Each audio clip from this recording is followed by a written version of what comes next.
Okay, so we will start this today's session.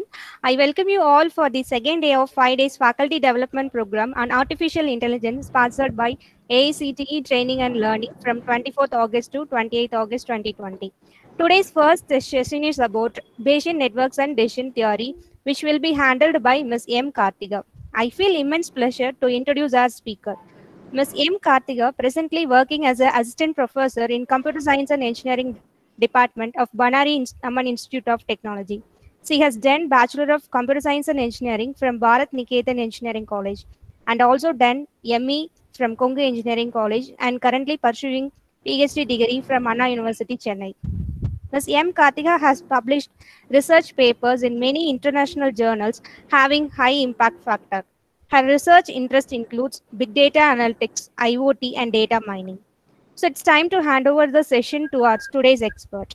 Welcome, ma'am, and take over the session now. Thank you, ma'am. Thank you. Good morning, honorable present over here. Ma'am, can I present the screen now? Yes, ma'am. Yes, ma'am.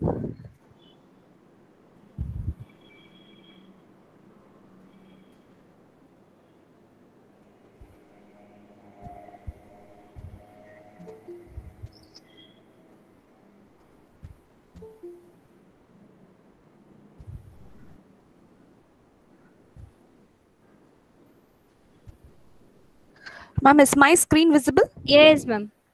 Okay. It's visible only, ma'am. Okay, thank you, ma'am. Okay. So, good morning, professors. So, myself, Kartika, as introduced by ma'am, I'm working as an assistant professor in Banariaman Institute of Technology. So, today I'm going to handle based on theory and decision trees. This comes under machine learning. So hope you all know what is mean by machine learning. Machine learning is the one that we are making the machines to think and act like human.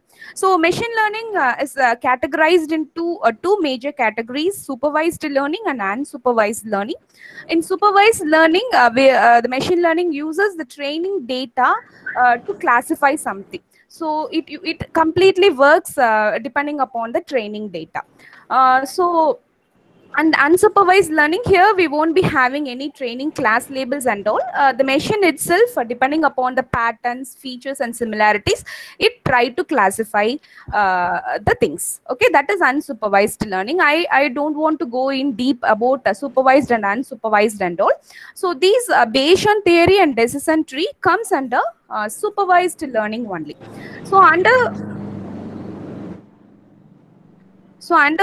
supervised learning, two categories are there: classification and regression. So regression is nothing but predicting something, whether there will be a rainfall today or not, whether the stock market price will increase or decrease. So this is called as prediction. So regression comes under prediction, and classification is classifying something. For example, if you want to if we want to classify the movies depending upon the review feedbacks, that comes under classification. Then if you want to classify if a bank, ma'am, lot of disturbances I'm hearing.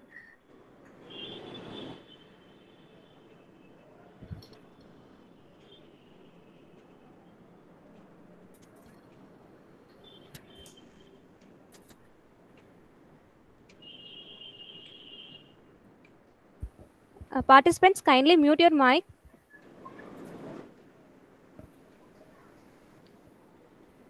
Okay. So if a bank manager, a loan manager wants to provide a loan to his customer, so depending upon the characteristics of the customer, then there comes a classification. So these are some of the examples of classification. So first, let us see about Bayesian theory. So here today in today's class, I think of providing you the complete statistical behavior under each and every algorithms under Bayesian theory as well as in decision tree. What is working behind? That is, what is the statistical approach behind these two algorithms? And along with that, I think of providing a hands-on session also. A complete Python code of importing a data set and how to work out and how to use how to use Navy Bayes algorithm and how to use decision trees for classifying your output. So this is the planning of me. So let us move into the concepts. So Navy Bayes, as I told before, Navy Bayes is a classification algorithm. It is suitable for a large chunk of data, and it is successfully used in a lot of applications, lot of classification applications like spam filtering, text classification, sentiment and analysis, and recommended system. It works upon the principle of Bayes theorem. So we have already studied Bayes theorem in mathematics. So it completely works under the concept of Bayes theorem only for classifying or for predicting the unknown class. So what is mean by classification? So normally in classification, the first step in machine learning is understanding the problem. We have to understand the problem. Understand the problem is nothing but in the data set, what are the features available and what is the one that we are going to classify. That we have to find out.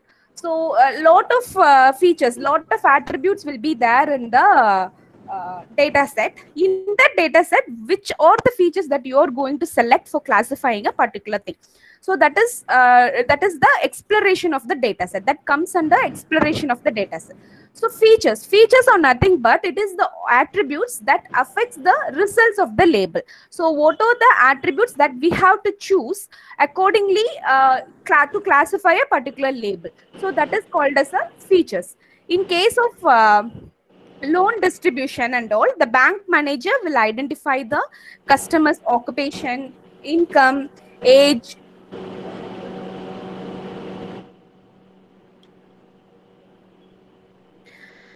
location, loan history, transaction history, credit score. So these are some of the features. So depending upon these features, the customers will, the loan manager will classify whether we can approve a loan for a particular customer or we should not approve a loan for the particular customer. So these are the example features. So that in the data set, a lot of attributes will be there. Among the attributes, you have to select the attributes which you will use it to find out your target label. Then that attributes are called as the features in our data set. Then usually the classification has two phases, learning phase and an evaluation phase. In learning phase, we will try to train the model.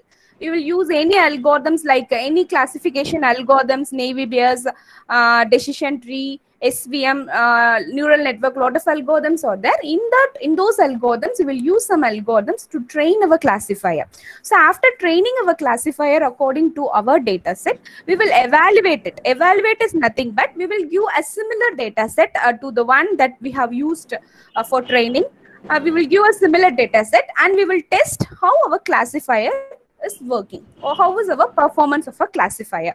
Usually in case if we come across performance means we will talk only about accuracy. So what is the accuracy of our classifier? So lot of performance evaluators are there like precision, recall or OC curve, lot of things are there, but majorly we will be calculating accuracy and what is the error that we are obtaining and precision and recall scores. So this is the one that we go for performance. So in any classification, we will have two phases. One is learning phase and another one is evaluation phase. So once the data is given, the data is split into training data and testing data. In the training data, we will develop a model. After developing the model, we will give the test data for evaluating our model, and the results will be calculated based upon the accuracy, precision, and recall. So this is the introduction about classification, how a classification will be.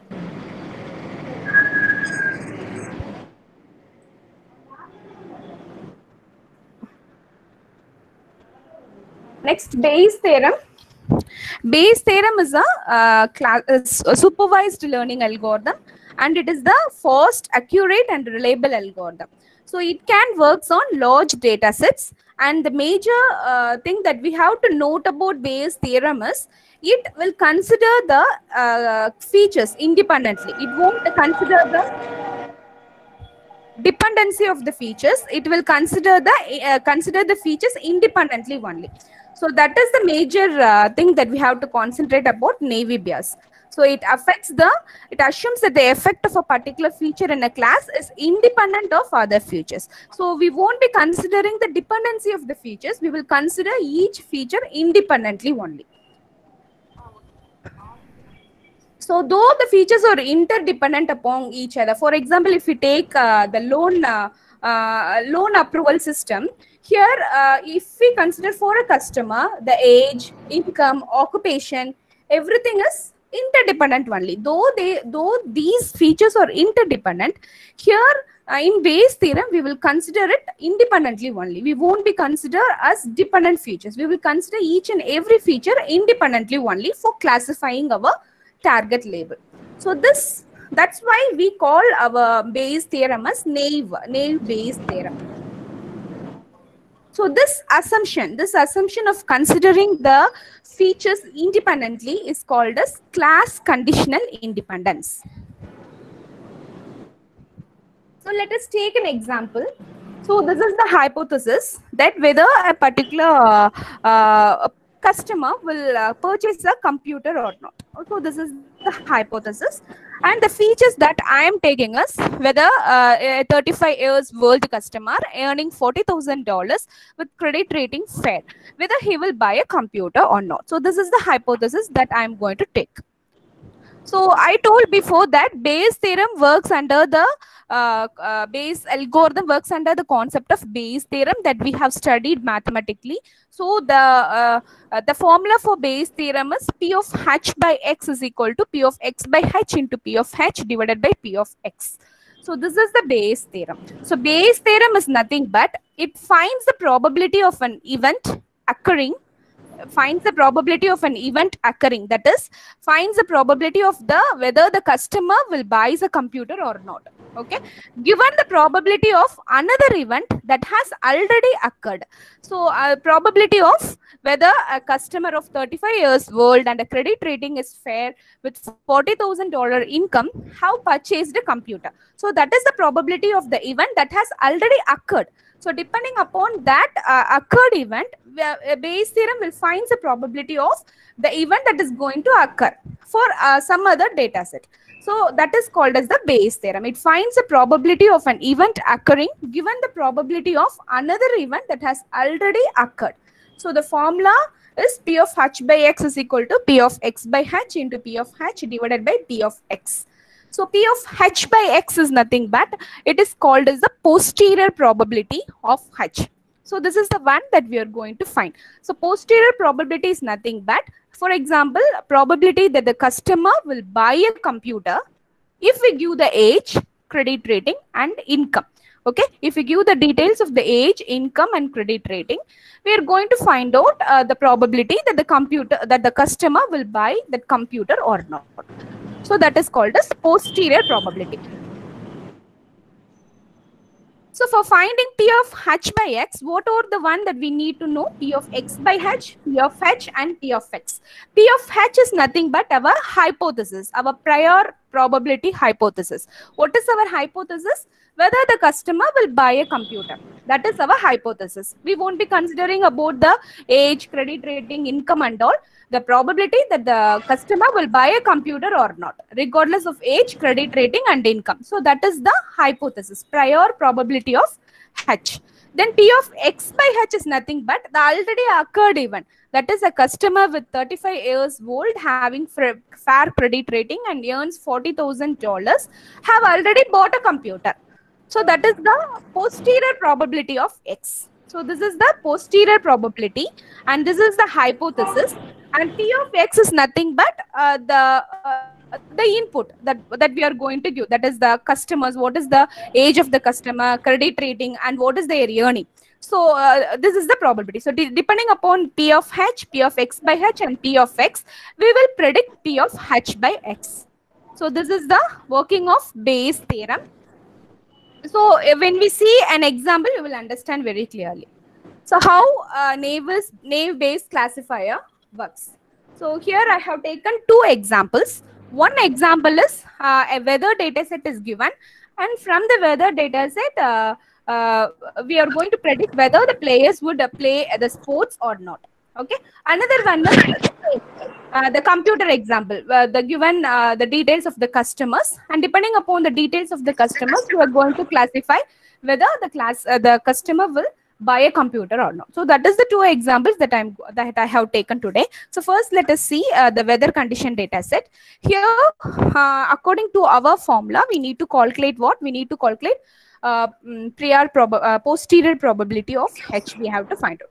So first, for that, we need to calculate the probability of playing sports, and also we need to classify whether players will play or not depending upon the weather condition.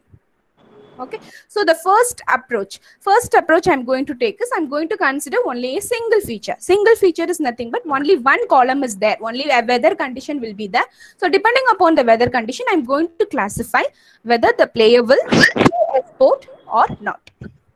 Okay, so the series of steps involved in Navy Bears classifier is we have to apply in that formula only. So first thing is you have to calculate the prior probability for given class labels. For the class labels, you have to find out the prior probability. Then you have to find out likelihood probability with each attribute for each class. So for each class, what is the likelihood probability of the each attribute? Then we have to substitute these values in the Bayes formula, and you have to calculate the posterior probability. And you have to determine which class has higher probability. So that you have to choose it. So these are the steps involved in Navy Bears classifier. For simplifying the calculation of prior and posterior probability, we usually use two tables, frequency table and likelihood table. These tables will help to calculate the prior and posterior probability. So the frequency table is the one which will contains the occurrences of the labels for all the features. Okay, for all the features, what are the occurrences of the labels? That will be contained in the frequency table. And in likelihood table, two tables will be the likelihood table 1 and likelihood table 2. So likelihood table 1 will shows the prior probabilities of labels, and likelihood table 2 is showing the posterior probability. Okay, so this is the data set, sample data set, weather. So 4 kinds of weather are there: sunny, overcast, rainy. And rainy. 3 kinds of weather conditions: sunny, overcast, and rainy. And the one that we are going to classify is whether the players will play the sports or not. So it is yes or no, to a binary classification, whether they will play the sport or whether they will not play the sport. So for calculating the prior and posterior probability, as I told before, we have to find out, we can use 2 tables, frequency tables and likelihood tables. You can use these tables or you can apply directly in the formula. So frequency table is nothing but, what is frequency table? It contains the occurrences of labels for all the features. So what is the feature that we have taken? Overcast, sunny, and rainy. So for overcast, what is the total number of no and what is the total number of yes? Okay. So if we consider for overcast, what is the total number of no? There is no. So 0. What is total number of yes? S is equal to 1, 2, then 3 and 4. So 4 S are there. Then for sunny feature, similarly for sunny feature, what is the total number of no and what is the total number of S? And for rainy, what is the total number of no and what is the total number of S? Okay. After finding out all the occurrences of the features according to the labels, you have to find out the total number of no's and total number of S. So this is about frequency table. Then in likelihood table 1, so you have to calculate the prior probabilities of labels. Only for the labels, you have to find out the prior probabilities. That is P of X we are going to find out. So here in overcast, what is the total number of yes? So what are the total number of samples we have taken? 1, 2, 3, 4, 5, 6, 7, 8, 9, 10, 11, 12, 13, 14. 14 records we have taken. Among the 14 records in overcast, the total number of yes is 4. So that is the one I have calculated here. So overcast is equal to 4 divided by 14. So the total number of overcast in our data set is 4 divided by 14. So what is the value? Then sunny, what is the total number of sunny attributes, sunny records in our data set. Sunny is equal to totally 1, 2, 3, 4 and 5. 5 records are there with Sunny attribute. So Sunny is equal to 5 divided by 14. Then for Rainy, how many number of Rainy are there? 1, 2, 3, 4 and 5. 5 rainy fields are there. So 5 divided by 14 is equal to 0.36. So you have to calculate the total number of yes and total number of no also. In what is the total number of yes? So Sunny it is what is the total number of no? For Overcast it is 0. For Sunny it is equal to 2. For Rainy equal to 3. So totally 5. So the total number of no's for all the attribute is 5 divided by 14. And similarly, the total number of yes for all the attributes is 9 divided by 14.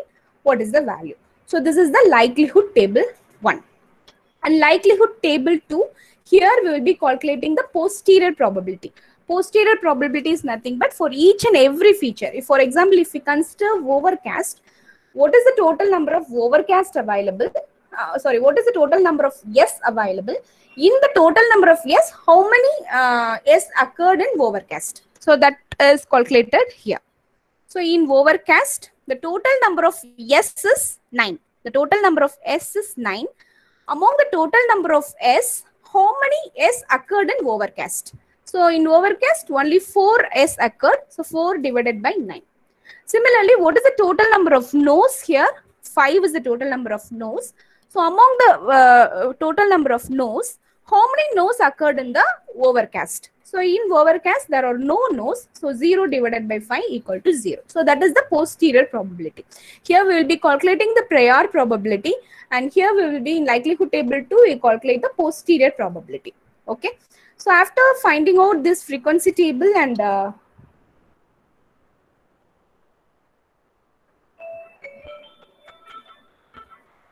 just a minute.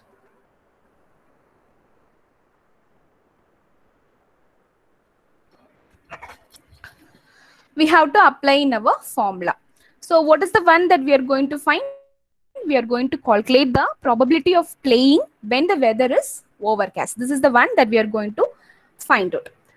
So the probability of playing is P of H by X. That is, we have to find whether they will play. That is probability of playing. So P of yes by Overcast. So the Overcast is the first one, is the weather that we are going to consider in our data set. So lot of features are there. In that features, first thing I'm going to take is Overcast. Okay. So if the weather is Overcast, whether I will play or not. So that is the one that I'm going to find. So P of, I'm going to just rewrite the Bayes theorem according to my consideration. Okay. So P of yes by Overcast is equal to P of probability of Overcast by S into probability of yes divided by probability of Overcast. So this is the formula. See, P of H by X, P of H by X. H is the hypothesis. What is the hypothesis that we have taken? Whether they will play the sport. The hypothesis is whether we will play. Probability of playing, P of S. And X is the attribute, that is the weather condition that we have taken. What is the weather condition we have taken? Overcast is the weather condition we have taken. So if the weather is overcast, whether they will play, whether the players will play. So P of yes by Overcast is equal to probability of Overcast by S into probability of yes divided by probability of Overcast. So I have simply rewritten this Bayes theorem according to the consideration that we have taken in our data set. So after writing down the equation, the first step is we have to find out the prior probabilities and we have to calculate the posterior probability. So what is the prior probability? Probability of Overcast and probability of yes. So what is the probability of Overcast? Here we have already taken what is the probability of S, 4 by 14, 0 by 0.29. And probability of S, 9 by 14, 0.64. Then we have to calculate the posterior probability. We have already find out the posterior probability in our likelihood table 2. So posterior probability for yes, for the weather condition, overcast is 4 by 9, that is equal to 0.44. So after finding out the prior probability and posterior probability, you simply substitute in this equation. So probability of S divided by overcast is equal to probability of overcast divided by S, that is 0.44, into probability of S is 0.64 divided by probability of overcast 0.29. So if you calculate this formula, the result is 0.98. So now we have find out the probability of playing. Similarly, you have to find out the probability of not playing also. So probability of not playing means here instead of yes, we have to simply rewrite the S with no. So probability of no divided by overcast is equal to probability of overcast by no into probability of no divided by probability of overcast. So similar to the prior calculation, you have to find out the prior probabilities of overcast and probability of no. So probability of no can be obtained from likelihood table 1. So probability of no is equal to 5 by 14. 5 by 14. Then for posterior probability, we have to consider probability of overcast by no. So how many number of no's occurred in overcast? 0 no's occurred in overcast. So 0 by 9 is equal to 0. So you have to put the prior and posterior probability in this equation, and if you solve, the answer is 0. When we consider the probability of playing, what is the answer? 0.98. When we consider the probability of not playing, what is the answer? 0. So among these two probabilities, which has the higher probability? The probability of playing is having the higher probability. So if the weather is overcast, then the players will definitely play the sports. So this is how we have to find out the probability for each and every feature. Similarly, we can find out for the other weather condition also. If the weather is sunny, whether the player will play or not. If the weather is rainy, whether the players will play or not. So in Navier-Beer's theorem, each and every attributes will be considered independently only. No dependencies will be taken out. Then the second approach is, see here in our example, we have taken only one feature, that is only weather condition we have taken. If you are having lot of features means multiple, in case of multiple features, how we have to find out the Navier-Beer's, we have to use the Navier-Beer's theorem is. So these are the steps in case of multiple features. The first step is, like our single feature, we have to calculate the prior probability for each and every class labels. For class labels is nothing but for each and every yes and each and every no, we have to find out the prior probability. Then you have to calculate the conditional probability with each attribute for each class, for each and every attribute. For example, if I take the weather is equal to sunny, and another feature, if I am taking another attribute like temperature, means the temperature will be high or low or medium, likewise the temperature will be there. So for if the weather is sunny and if the temperature is high, so I am calculating the conditional probability for each and every attribute. Okay, so when the weather is rainy and when sunny and when the temperature is high, what is the probability of playing, whether it is yes or whether it is no? So that is called as conditional probability. We have to calculate the conditional probability for each and every attribute for each and every class.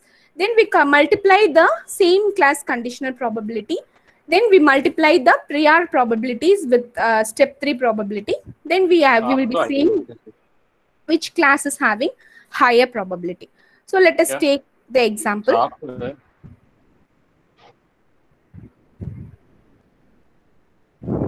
So this is the data set. The same data.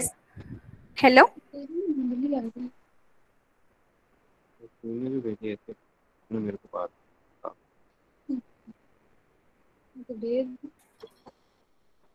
Is there any doubts? Yeah.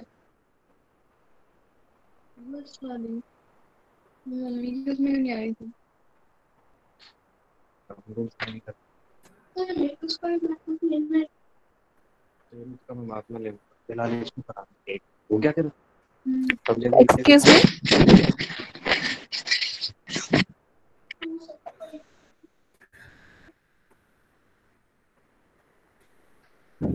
Okay, so let me continue.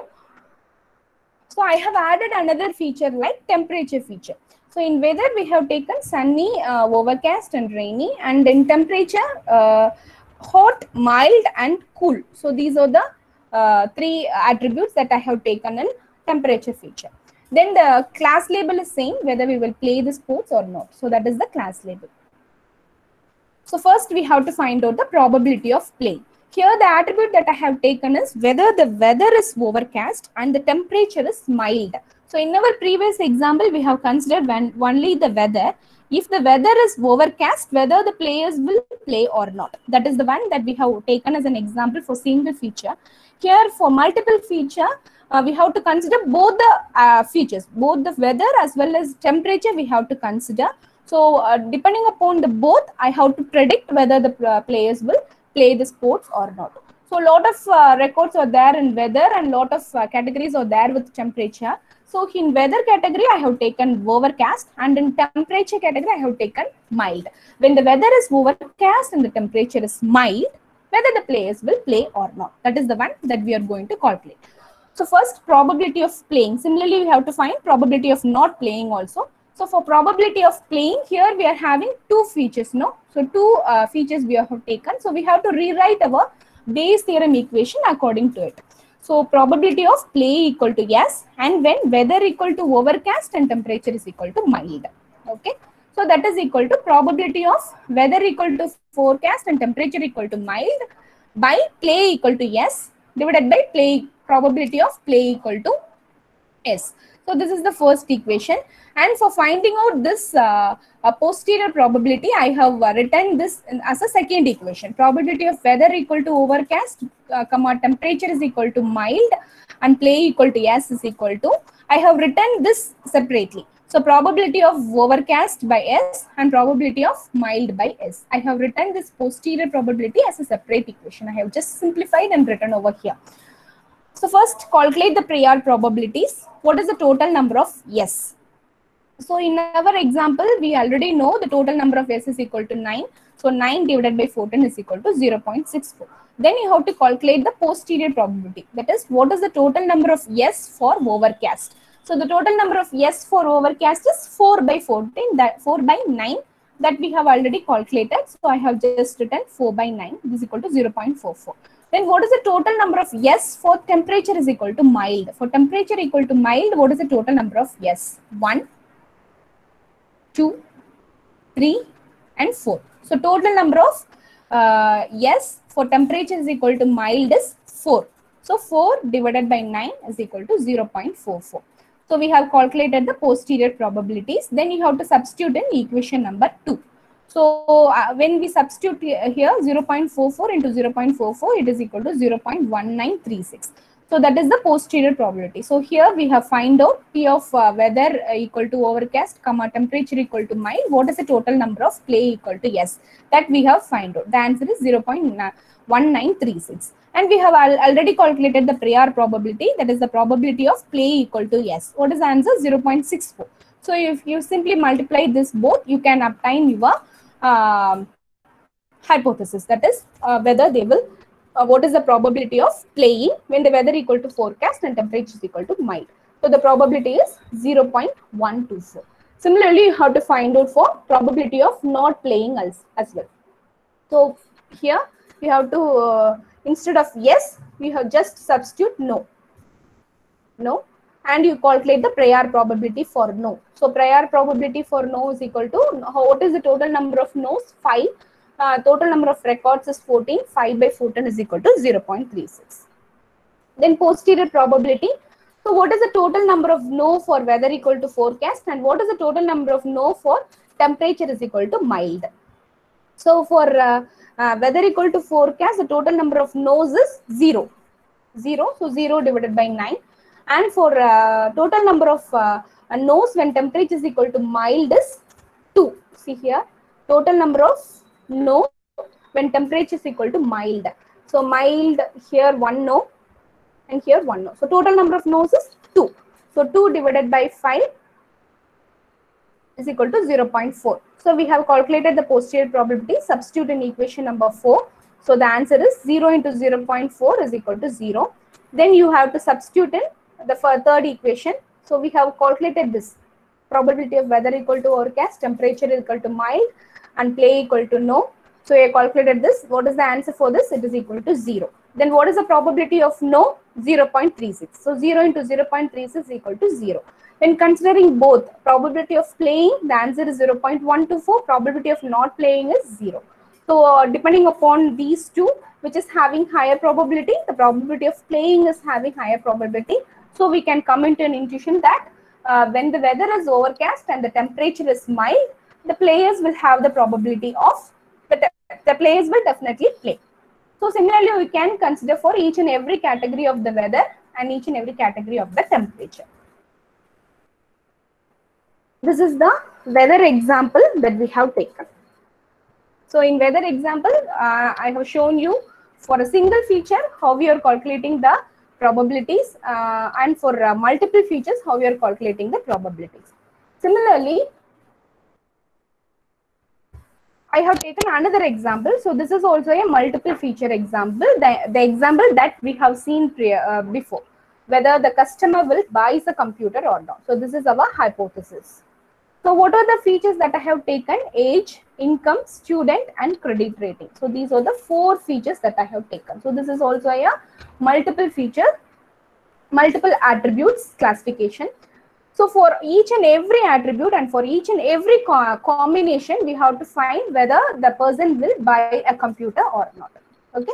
So as for example, I will be considering only one combination. The combination is when age is less than or equal to 30. So less than or equal to 30 means they will come under the category youth. See here in age, we have categorized into 3 only: youth, middle age, and senior.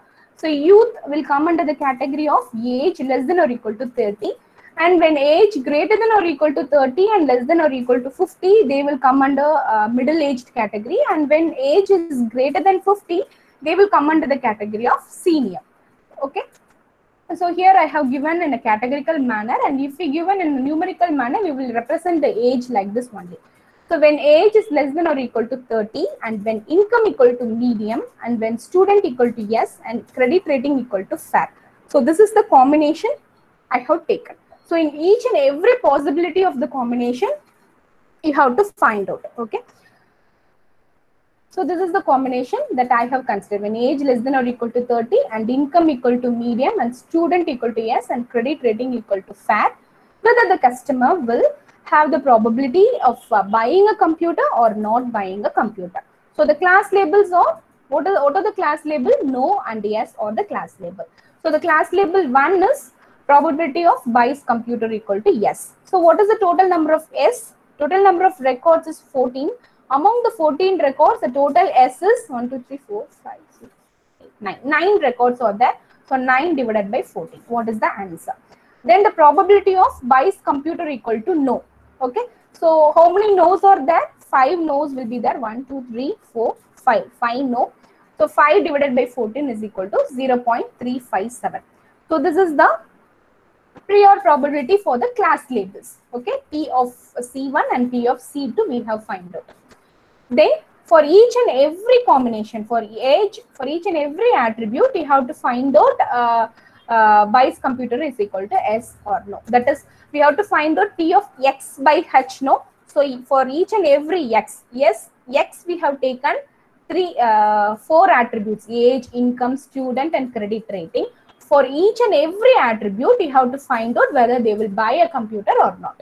Then we have to multiply all these things and we have to find out the posterior probability. So that is our formula, right? So for first I have taken age less than or equal to 30, whether they will buy a computer or not. So for age less than or equal to 30 and buys computer equal to yes formula. For youth, what is the total number of yes? So total number of yes for youth is 1, 2, only 2. So 2 divided by 9 is equal to 0.222. So 9 is the 9 is the total number of yes available in our data set.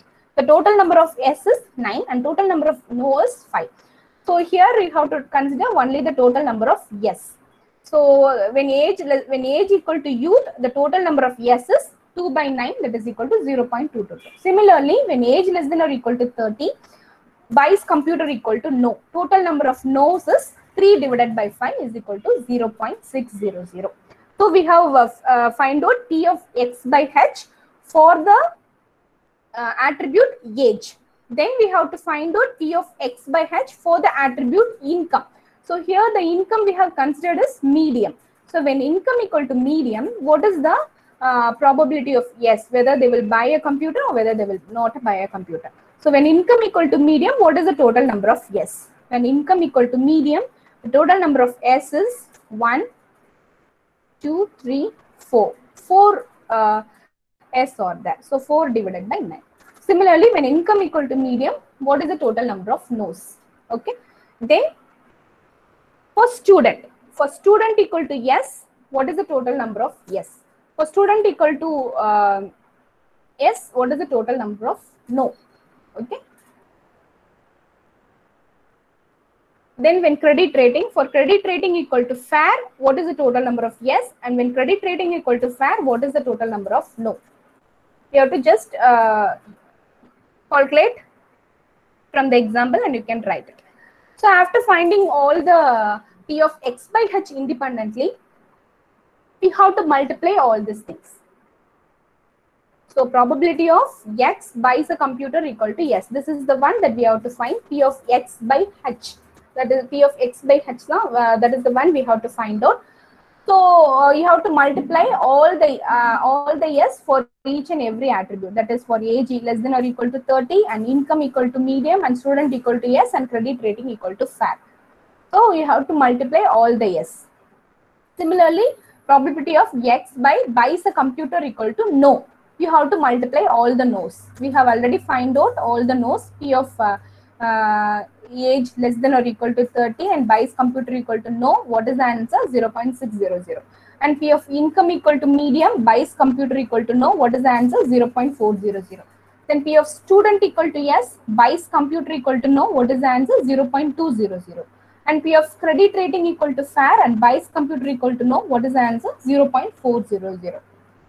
So you multiply all this thing and the answer is 0.019. So we have find out P of X by H, we have find out, and we already know what is P of X. What is the probability of the total number of S and the probability of total number of no, we have already find out. So you simply multiply this. Probability of X buys a computer is equal to yes. What is the answer? 0.044. Then into probability of buys a computer equal to yes. What is the answer? 0.643. If you multiply both, what is the answer? 0.028. Then probability of X buys a computer equal to no. What is the answer? 0.019 into probability of buys computer equal to no. Probability of buys computer equal to no. What is the answer? 0.357. If you multiply both, the answer is 0.007.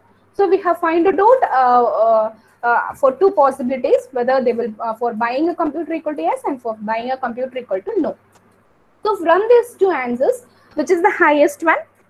0.028 is the highest. So the prediction is they will definitely buy a computer for this combination. The combination is when age is less than or equal to 30 and when when income equal to medium and when they are a student and when the credit rating is fair, then the customer will buy the computer. So similarly, we can find out you can classify it depending upon the different combination of the attributes. So this is the statistical behavior behind our Navy Bayes algorithm. This is how our algorithm works. It will calculate the prior probabilities, posterior probabilities to find out our hypothesis, to guess whether the hypothesis is correct or not. Whereas, just a minute.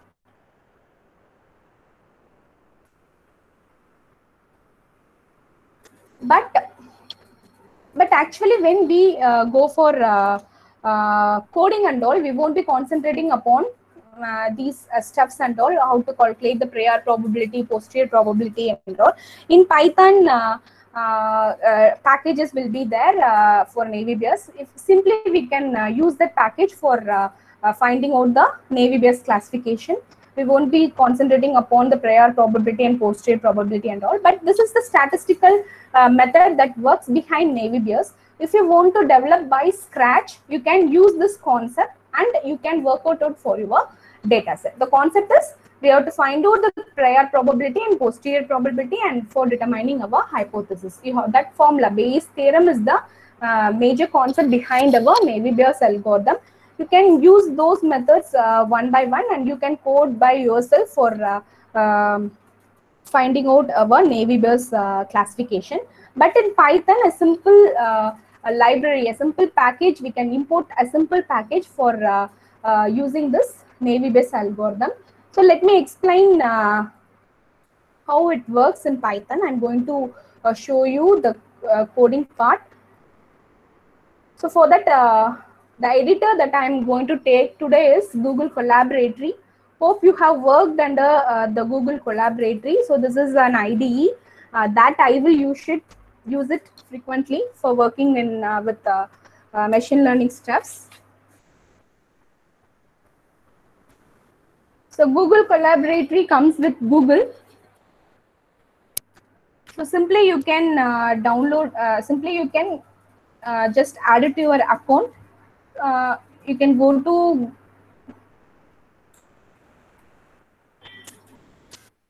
Google and you can type Google Colaboratory, Google Colab, Google Colab. This is the one, this is the link, Google Colab. You just open it and it will ask what is the, if you want title and all, it will ask. You just give new notebook and it will get open here. So this Google Colaboratory looks similar to our Jupyter Notebook. Jupyter Notebook is a popular IDE that is used for all machine learning stuffs. So it looks similar to our Jupyter Notebook. So a lot of IDEs are there: PyCharm, Anaconda package, and Anaconda Spider. Lot of steps are there. But I usually used to do codings with Google Colab only, because it is not necessary to install all the packages once again. If we go for our standalone IDEs like PyCharm, Jupyter Notebooks and all, each and every time when we execute our program, the packages, we have to install the packages. It will take some time. But in Google Colab, all the basic packages are already installed, so it will be easier for us to work with. So I will go with Google Colab only. But disadvantage of Google Colab is we need a net connection, complete net connection for working it. And if the net gets disconnected, all the saved item will get lost. So we have to once again reload the data set and we have to use it. So if we have high net connection, then it is very much useful. And for student database, student projects and all, Google Colab is very much useful. So the once you click Google Colab, it will open like this, and it will get connect with your account that you are working in. So it gets connected to my account, and whatever programs you will be typing it will be saved in your drive. It will be saved in your Google Drive in the folder name Colab Notebooks. In the folder name Colab Notebooks, all your datas will be, all your codings will be saved in your drive. So you can use it. Okay. So after opening it, you can rename your notebook. You can rename here.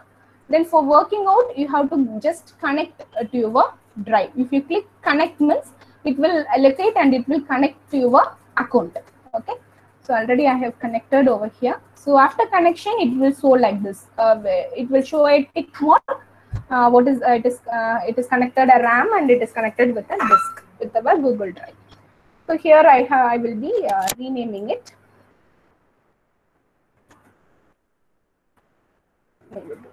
Okay. So in Google Colab, I think most of you have worked with Google Colab. So for the one who haven't worked, and I am telling it, presentation is not visible.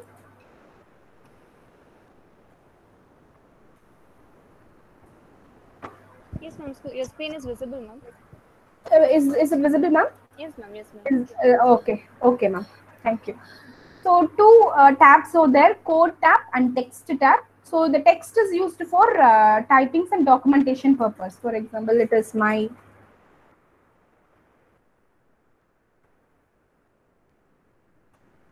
first Navy Bears program.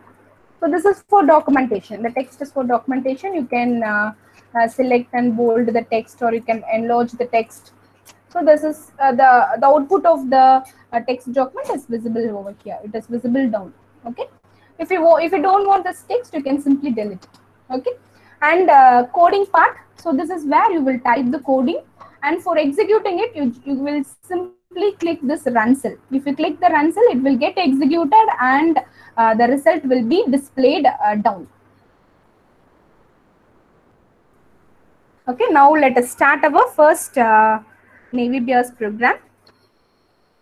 So the first package that we have to import, see, I'm working in Python. So I'm going to import pandas, and I'm going to create an object as PD. Import pandas as PD. Pandas is a package. It is used for data manipulation. Okay. So whatever data we are for importing our data, for visualizing our data, for visualizing as a particular column or particular feature, and for visualizing the first 5 records or last 5 records, for everything, for all data manipulation things, we will use pandas package. Okay. Then if you just click the run cell, it will execute, and the pandas package is imported. Okay. Next, I'm taking another cell. Now I'm going to import my data. See here, the data that I have taken is weather data, the example that we have seen, right? So the weather. So sunny, overcast, and rainy, and temperature, and the class label is whether they will play or not. So this is the class label.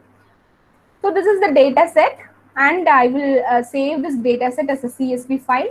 You go save as, and you save it as a CSV file, or you can download any CSV file. So for importing into our Google Colab, what we have to do means, so usually in our IDE, what we will give a data frame name. You have to create a data frame name, DF. You can give any name. DF is equal to PD. See, this is a CSV file, no? So you have to give read CSV, PD.read CSV, and inside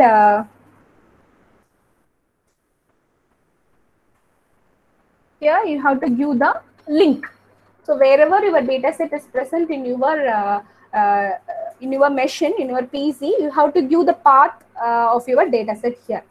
Okay, this is for the one that we are using like standalone IDEs like PyCharm editor and Honda packages. So for those standalone IDEs, we have to provide the link of the place. We have to provide the path where your data set is located. The complete path you have to give within this double quotes. But now we are working in Google Collaborate, right? So this is connected to a network. So we have to bring our data set to the Colab environment. So there are some codings for importing it. So I will teach about the codings in the next while discussing about the decision tree. I will teach two methods are there. One is directly we can upload our data set into our environment, or we can use some codings and we can upload it. Okay. So first method I will tell in Navy Bears, and the second method I will tell while discussing about decision tree.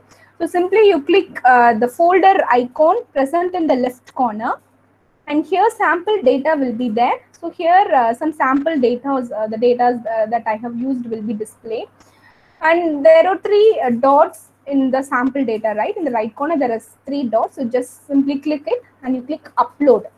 Okay. And you can upload the data set. See where the data set, you can upload it. Just click it. See, it will show a reminder the uploaded files will get deleted when the runtime is recycled.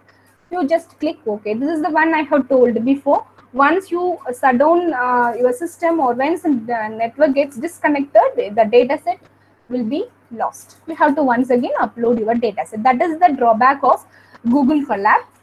So see here our data set have been uploaded. So after uploaded, you just click the 3 icons of your data set. our data set is weather.csv. You just click the three dots and click copy path. Okay, now the path is copied. Then you come to the coding and you just paste the path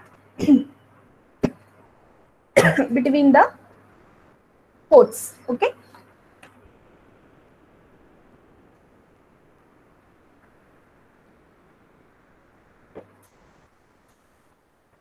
After pasting the path, you just run the cell. Okay. So now the data has been imported successfully to our working environment.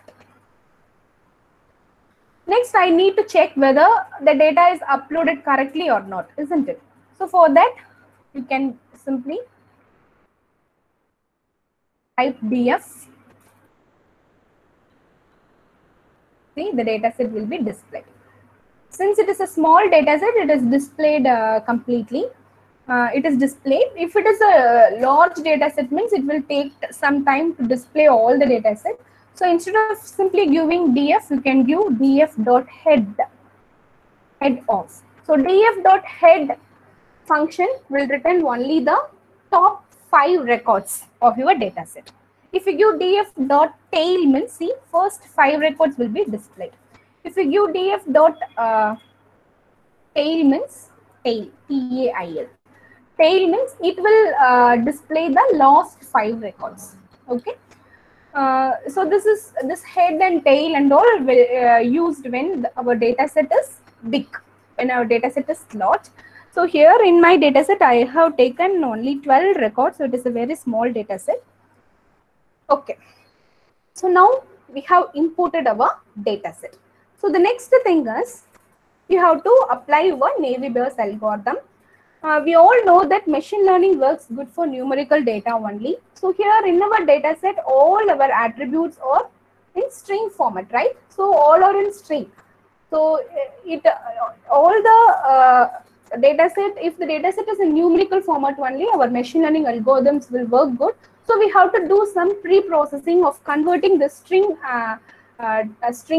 text data to numerical data. So I'm going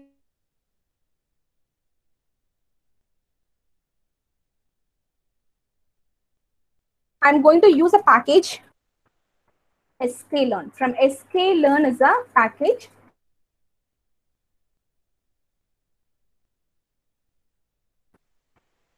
From sklearn, I'm going to import the library pre-processing.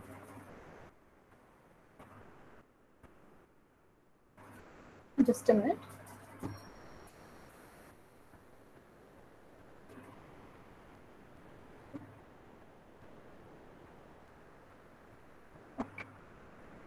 After that, I'm going to use label encoding here.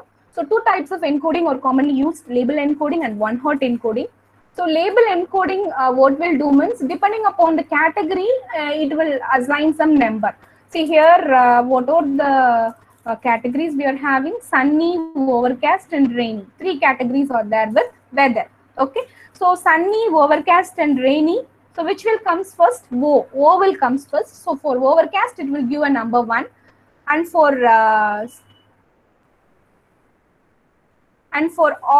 rainy, it will give the number 2, and for sunny, it will give the number 3. Okay. So our label encoding is very much suitable when we are having categorical data. Okay.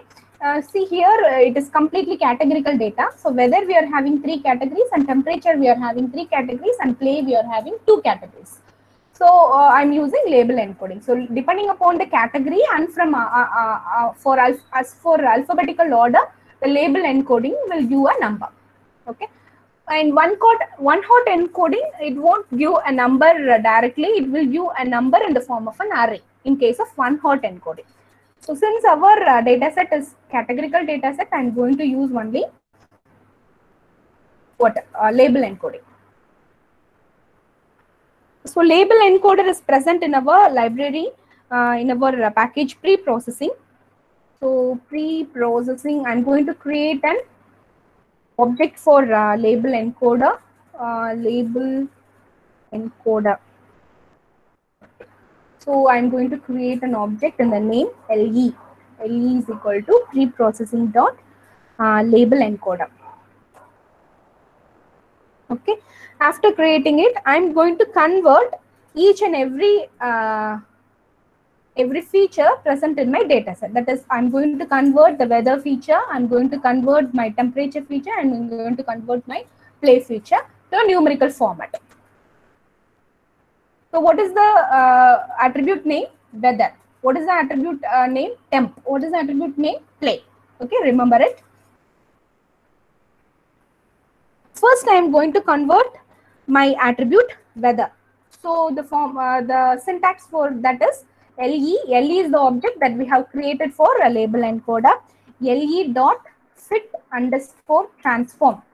So this is the function. This is the syntax for converting a categorical data into a numerical data. So you have to give the data frame. So where our data has got stored, the data got stored in the variable df. So df is our data frame. So you have to give the data frame name. In the data frame name in df, what is the column name? Weather. Column name is weather. So this is the syntax. So this will go to the data frame df and it will take the complete column, complete weather column. It will completely take this weather column. Okay, and it will convert. So let me save it in a name, convert.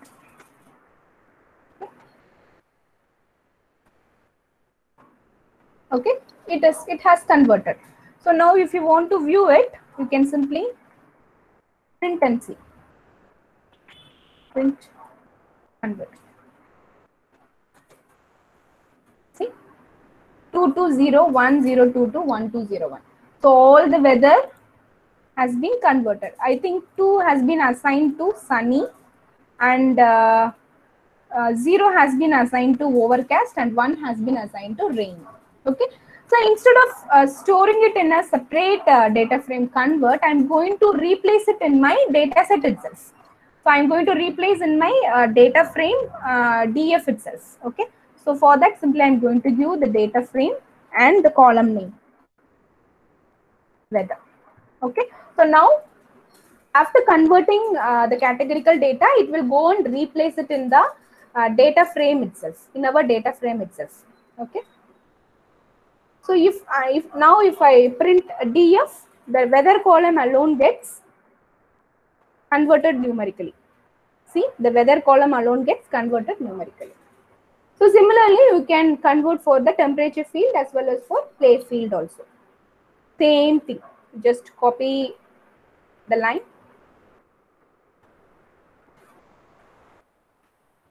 And here what you have to give? Here you have to give the column name. What column name you are going to convert? Temp. T-E-M-P. And you have to replace in the temp column. T-E-M-P. Okay. Then similarly for play. So the column name is play. Sorry. You have to give the exact column name. Otherwise it will show the error. Just copy it from the data set. You copy it here. You copy it like this and you can do over here. Because we may do some typological errors while typing it. Okay, now it has been converted. If you display and see your data frame now, see your data frame, all the text string data has been converted to numerical data. Now we have successfully pre-processed our data set. So one of the pre-processing necessary for our machine learning is conversion of our string data to numerical data. Okay. Next step is here in our data set. What is the one that we are going to classify? Play. Play is the one that we are going to classify, whether we will play or we will not play. So 0 stands for no and 1 stands for yes. So play column is what? Play column is our label, column. It is the one that we are going to classify it. And weather and temperature. So these two are what? These two are our features. So using weather and temperature, we are going to classify whether the players will play or not. So weather and temperature are our features and play is our labels. Okay. So I'm going to separate the features and the labels from my data frame. So in my data frame, in my data set, I'm having the features and labels in the same data frame itself. Now, for undergoing training, I have to separate the features and I have to separate the labels. So I'm going to separate weather and temperature, and I'm going to separate play. And I'm going to store these two, that is features and the labels, in a separate data frame. For that, what you have to do means, first you have to identify the feature columns. What are the features that you are going to take? So in our data set, we are having only two features. If there are a lot of features available in our data set, means while exploring the data set, we may consider these are the features that is necessary for classifying. So you have to select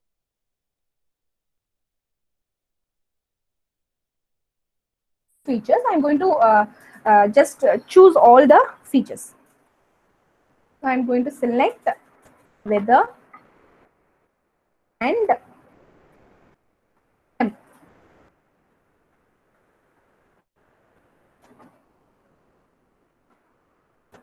Okay.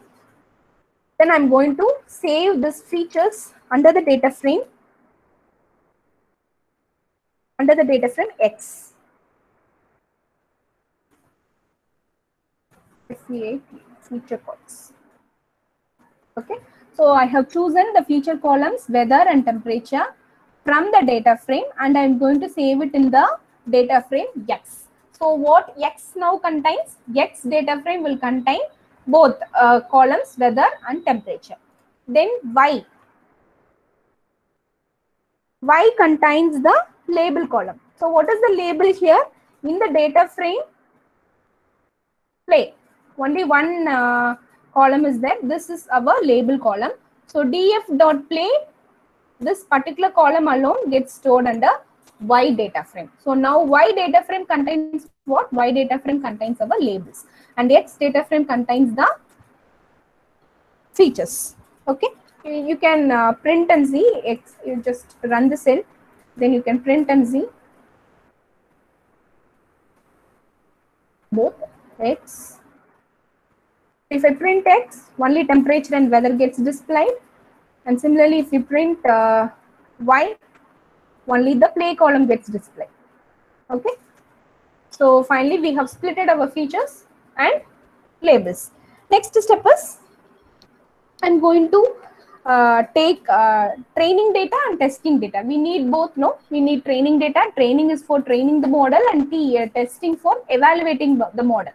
So only if you give some testing data, it will evaluate and show the performance. What is the performance? What is the accuracy of a model?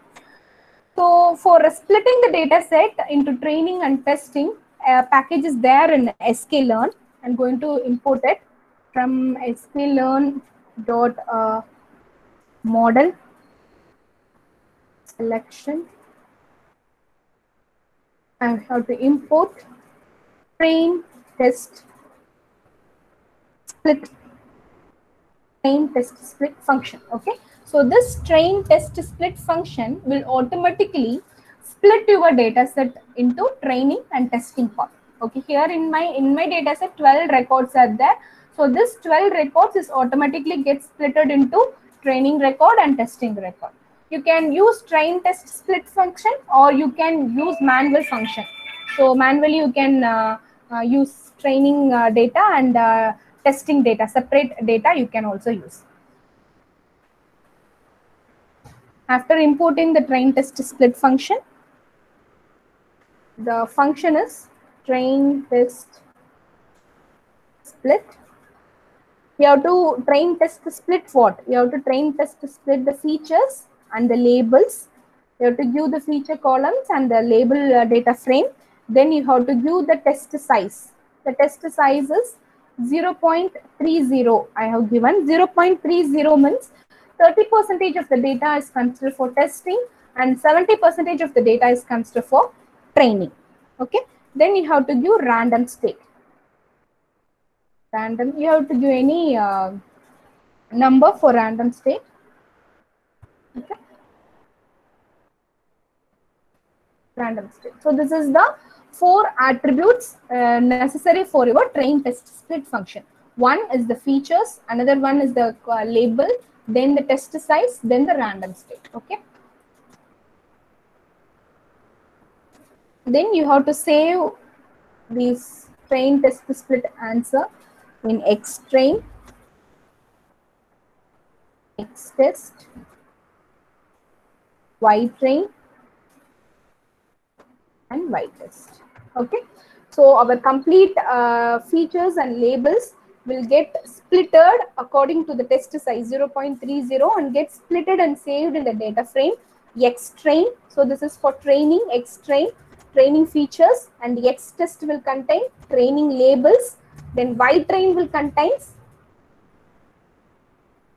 Xtrain will contain training features and Ytrain will contain training labels. Okay, then Xtest will contain testing features and Ytest will contain testing labels. Okay, automatically our data set will get splitted and saved under this features. We can also print and see what is contained in Xtrain and what is contained in Ytrain. We can print and see. I'm just printing out only Xtrain. So this is the records that have been taken for Xtrain. That is the record number 8, 2, 12, 5, 10, 1, 0, 4, 9. So this is the record that have been taken for training. Similarly, you can print and see all the Xtrain, Ytrain and all. Okay. Now we are going to our NaviBIOS. So from sklearn is a library which contains all our classification algorithms. It will contain all mostly used classification algorithms is available under sklearn package. Okay, from sklearn .NaviBIOS, you are going to import Gaussian NB. Gaussian NB is a classifier for our NaviBIOS. Similar to Gaussian NB, 4 more classifiers are also there. So I'm just going to show you only the Gaussian NB. So if you have to use another classifier, means instead of Gaussian NB, you have to give the name of the classifier. That's enough. Okay. Then we have imported the Gaussian NB classifier. After importing it, I'm going to create an object for my Gaussian NB function. So the object is GNB. You can give any name. I'm giving GNB. So I have created an object for my Gaussian NaviBIOS classifier. Okay. Next step is training. In machine learning, for training, we will use a word called fit. Fit is the word that is used for training, and predict is the word that is used for testing. See how simple it is. I'm simply going to give the object name gnb.fit. Okay. So fit is for what? It is used for training. For training, what you have to give? You have to give the Xtrain and Ytrain, isn't it? So Xtrain will contain the training features and Ytrain will contain the training labels. That's all. If you run it, it gets trained. So this is the answer for your training. It gets trained. Now your model gets trained. Okay. Then you can also view what testing data and you can predict how well it is predicting. So for testing, what you will view? gnb.predict. .fit means training, .predict means testing. Okay. gnb.predict. What you are going to give for prediction? You have to give your Xtest. If you give your Xtest, it will predict and give you the result. So I am going to show the result in Ypredict. Ypredict is equal to gnb.predict. If you give Xtest, it will predict and give you the Ypredict. You can also predict, print and see what is the answer, Ypredict. So for Xtest, what is the Ypredict? So this is the answer. Okay. So before that, you can print and see what is under X test.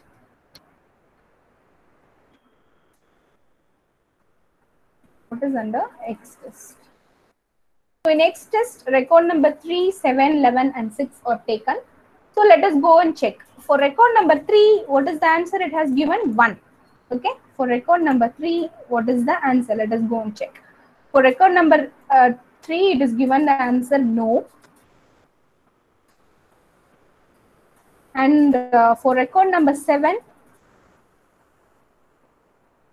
it's given no. Record number 11, for all 11 and 6, it has given us no. 11 and 6. Okay. For record number 11 and 6, it is correctly predicted. Yes, it has given S. Whereas for record number 3 and record number, what is that? Record number 3 and 7, it has predicted wrongly. Because we have considered only small data, small set of records, right, for training. If you give large amount of, if you undergo training with large amount of data set, then definitely it will it will predict and give you with higher accuracy. Okay. So two records it has given, it has classified correctly, whereas 2 records it has classified incorrectly. Because we have taken only 4 records for testing, and only 2, 3, 4, 5, 6, 7, 8, 9 records for training. So this will occur. If we take more number of records for training and more number of records for testing, then we can get higher number of accuracy. So in order to determine the accuracy, we have to calculate the metrics right accuracy. What is the accuracy for our model? For that, for calculating the accuracy, same from sklearn package, I'm going to import metrics. Okay. So in metrics, I'm going to use accuracy. Just I'm going to print it accuracy in the same line itself. Print accuracy. The syntax for calculating the accuracy is metrics dot accuracy underscore score. Okay. Metrics dot accuracy underscore score. You have to give what? You have to give your result, that is Y predict, then Y test. Y test is the label, correct label, actually correct label in our data set itself, and Y predict is the one that we have predicted now.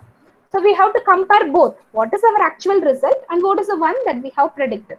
By comparing both only, we can gain the accuracy. We can determine what is the accuracy of our model. That's why I have given test, Y test and Y predict. Y test is the actual record, actual class label, and Y predict is the one that we have predicted. So if I run it, execute it, so what is the accuracy? 0.75. So 75% accuracy. So our model has gained 75% accuracy. So this is the coding of our Navy Bayes classification. So for whatever classification algorithm, you have to simply, the steps before are same for all the classification algorithms. Only here it matters what algorithm you are using, whether you are using Navy Bayes or whether you are using decision tree or whether you are using SVM. So here only the changes will occur. Okay.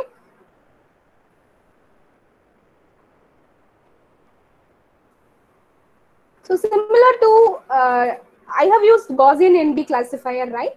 So similar to Gaussian NB, lot of other classifiers are also there. Multinomial NB classifier. So this works for text classification. When our classifying the data set as text classification, word vector count, we will use it now. So for that and all, we will use multinomial classifier, Navy Bayes classifier, complement Navy Bayes, Bernoulli Navy Bayes, and categorical Navy Bayes. So these are the other classifiers that was available in Navy Bayes. So depending upon the data set, we will use the classifiers, or we can use all the classifiers, and we can also find out which classifier works good for our data set. Okay. This is about Navy Bayes classifier and the working of our Navy Bayes Python code.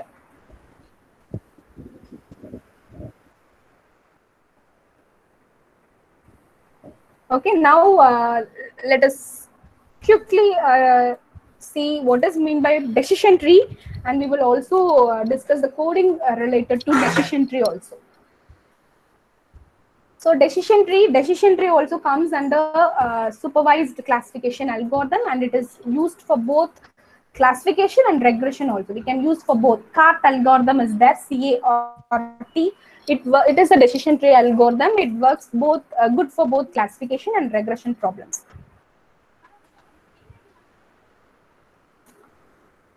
So in decision tree, we are having two types of nodes, decision node and a leaf node.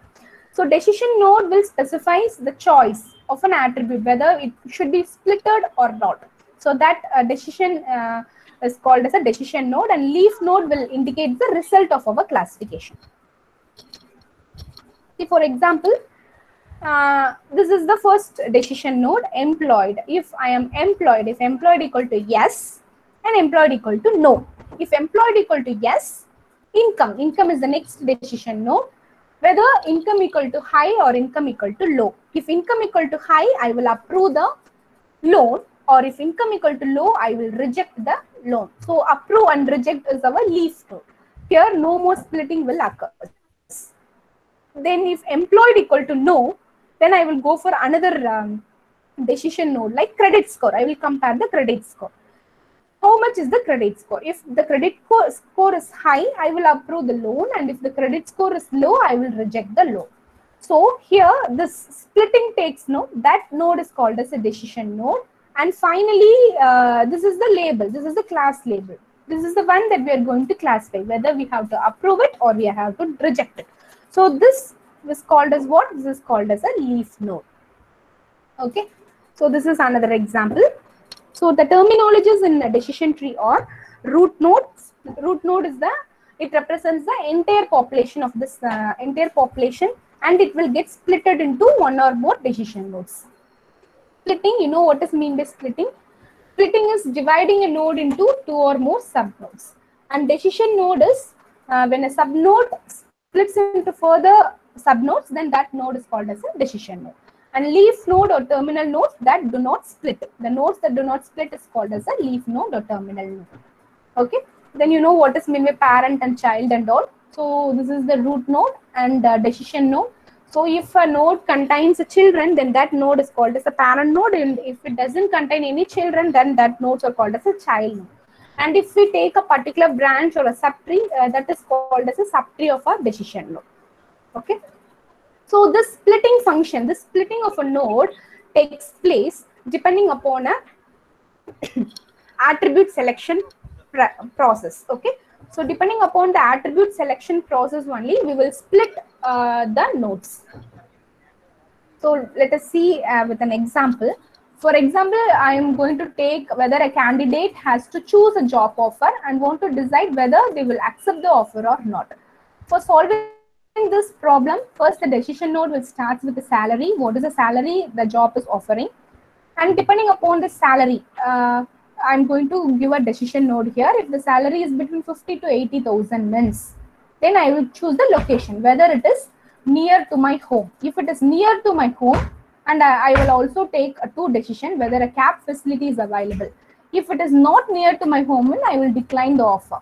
Similarly, if the cab facility is available, then I will accept the offer. Otherwise, I will decline the offer. So this is how we have to choose the decision node. This decision node is chosen depending upon the attribute selection measures. So the attribute selection measures or nothing but the rules for splitting it. For splitting the tuples, what are the rules that we are going to frame? That rules is chosen by attribute selection measure.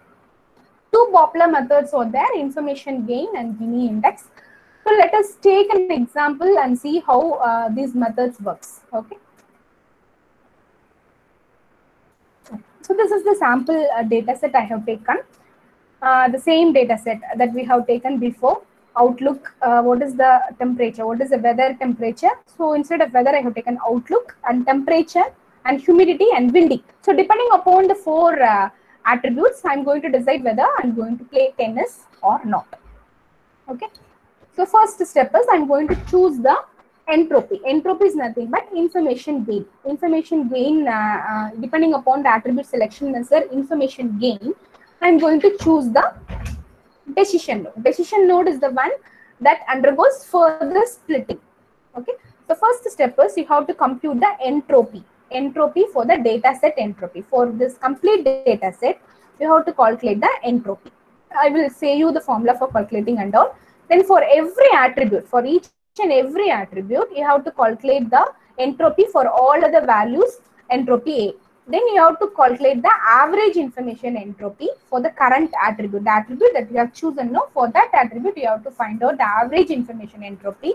Then you have to calculate the gain for the current attribute. Then finally, you have to pick up the highest gain attribute. So that highest gain attribute will become the decision node. Okay. See here, in the first step, for the first step, you have to calculate the entropy. Okay. For how to calculate the entropy? Probability of S. How many number of positives and how many number of negatives? How many number of positives are there? 9 positives are there. 5 negatives are there. So, what are the total number of records? 14 records are there. The formula for calculating the entropy is just. So, this is the formula for calculating the entropy. Summation of I equal to 1 to C minus Pi log base 2 of Pi. So, this is the formula. Okay. So, minus total number of positives 9. So, 9 divided by 14 log base 2 of 9 divided by 14 minus negatives 5 divided by 14 log base 2 of 5 divided by 14. So, if you solve this, the answer will be 0.940. So, this is the entropy of our complete record, complete data set. This is our entropy. Next, I am going to choose the attribute outlook. Okay, only the outlook I am going to choose. In outlook, how many categories are there? Sunny, rainy, and overcast.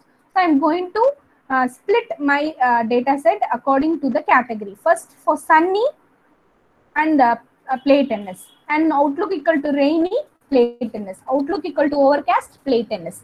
So, for each and every category, for sunny, what is the total number of positive and what is the total number of negative? You have to find out the entropy. You know how to find out the entropy. The formula for finding out the entropy is this one. So, using that formula, for sunny, what is the entropy? And for rainy, what is the entropy? And for overcast, what is the entropy? You have to calculate. Next step is you have to calculate the average information entropy. The average information entropy is nothing but what is the attribute we have taken? Outlook is the attribute we have taken. So, information entropy for outlook is equal to positive of sunny plus negative of sunny divided by positive total number of positive plus total number of negative into entropy of outlook equal to sunny plus positive of rainy plus negative of rainy divided by total positive plus total negative into entropy of outlook equal to rainy plus positive of overcast plus negative of overcast divided by positive plus negative into entropy of outlook equal to overcast. Okay. So, what is the total number of positive for sunny and what is the total number of negative for sunny? 2 plus 3. So, 2 plus 3 divided by total number of positive is 9 and total number of negative is 5. Into what is the entropy of outlook equal to sunny? What is the entropy of outlook equal to sunny? 0.971. Okay. Similarly, you have to consider for all these three, and you have to solve this one. So, what is the average information entropy? 0.693. Okay, now you have to calculate the gain. Gain is nothing but subtracting our total entropy with the attribute entropy. So, what is the total entropy we have calculated? We have calculated the total entropy, right? So, this is the total entropy for our class labels. So, total entropy is 0.940 minus the entropy of our outlook attribute. What is the entropy of our outlook attribute? 0.693. If we subtract both, what is the value? 0.247. Okay, this is the gain for the attribute outlook. Similarly, you have to take the attribute, all the attributes. What are the other attributes available? Temperature is there, humidity is there, then what is that? Wind is there. For each and every attribute, you have to repeat the same step. That is, you have to find out the entropy for each and every category. In temperature, we are having 3 categories: hot, mild, and cool. We have to calculate the entropy for each and every category. Then you have to find out the average information entropy. Then you have to find out the gain. Okay, what is the gain for the temperature attribute? 0.029. Similarly, for humidity, 2 types of categories are there: normal, high. And for normal, what is the entropy? And for high, what is the entropy? Then you have to calculate what? Average information entropy for the humidity. Then you have to calculate the gain. Gain is equal to total entropy minus entropy of the attribute humidity. Then for windy also same procedure. So these are the entropies for all the attributes. For outlook, this is the gain. For temperature, this is the gain. For humidity, this is the gain. And windy, this is the gain.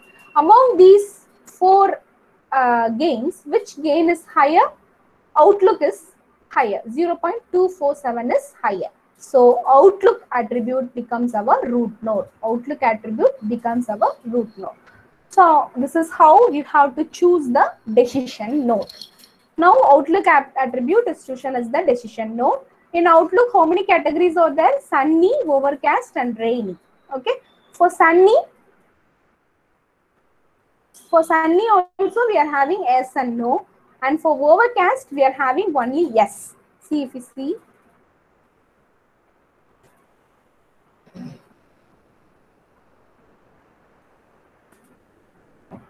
For overcast,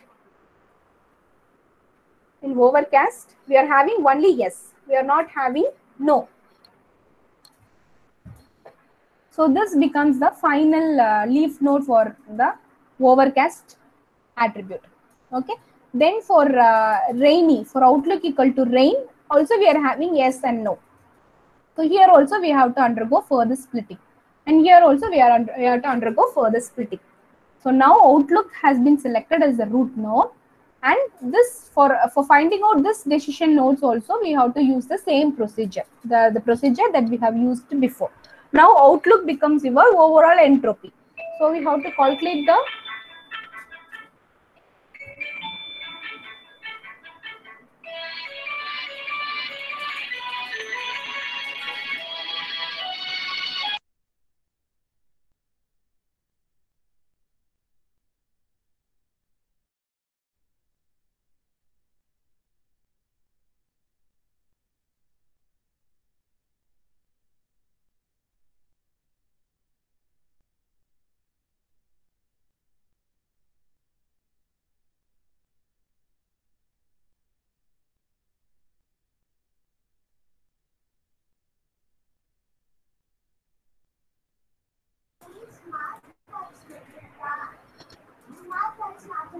okay. Similarly, you have to find out the decision node for all the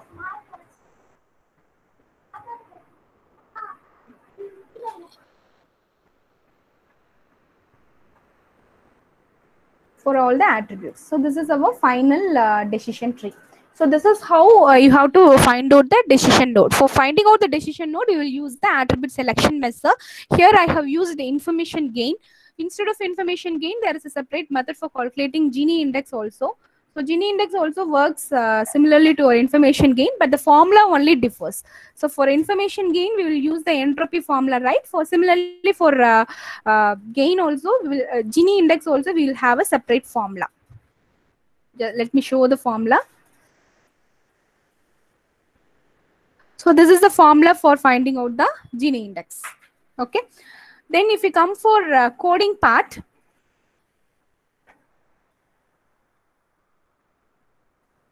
so instead of using here Gaussian ND, you can also use decision node. You have to import a decision tree classifier. I will just give you the coding alone. So here, instead of, since time is getting over, I'll just show you the package name alone. From sklearn.tree, you have to import decision tree classifier.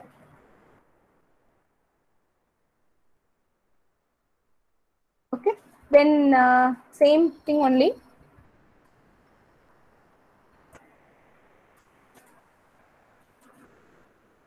Then here you have to change the classifier name, decision tree classifier. Okay, GNB.fit will train according to your decision tree classifier. See, then predict will predict according to your decision tree classifier. Okay, it will predict the same result, and accuracy was also same. So this is the thing that you have to change. You can also view and see the decision tree classifier. I will share you the coding for decision tree classifier. You can work out and see. Is there any doubts with Navibius and decision tree? I have quickly rushed up with decision tree, it seems. Is there any doubts? Ma'am, we will collect the Hello, doubts. ma'am. There is one question. Yes, sir.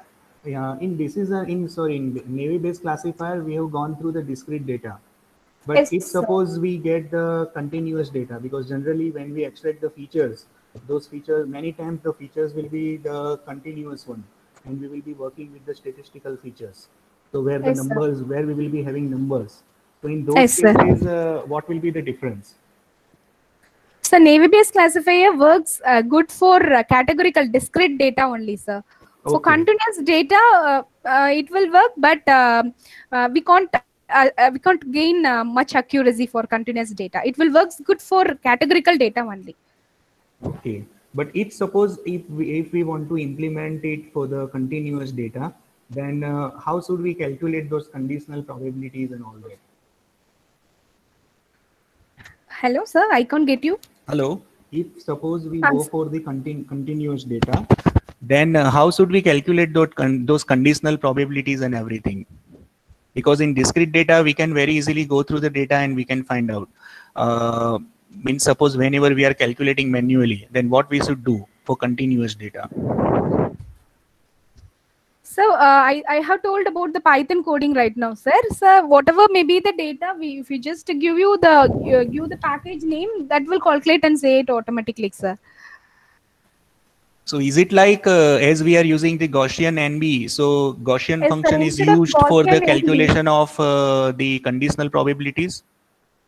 Sir, actually, when we go for continuous data means, I'm telling only about the. I'm not talking about the labels. The labels is only category only, no. While classification, the labels will be category.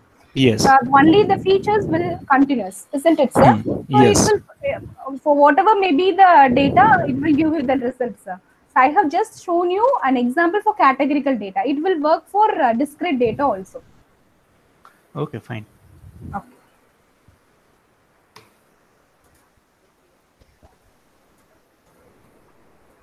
Okay, participants, kindly share your queries to GCR as we have to start our next session at 11:30. So thank you, ma'am. Thank you for your wonderful session. It's mind-blowing and it's very informative. And participants, we will start our next session at 11:30 using the Okay. same link. Okay, thank you, ma'am. Thank you all. Thank you, ma'am.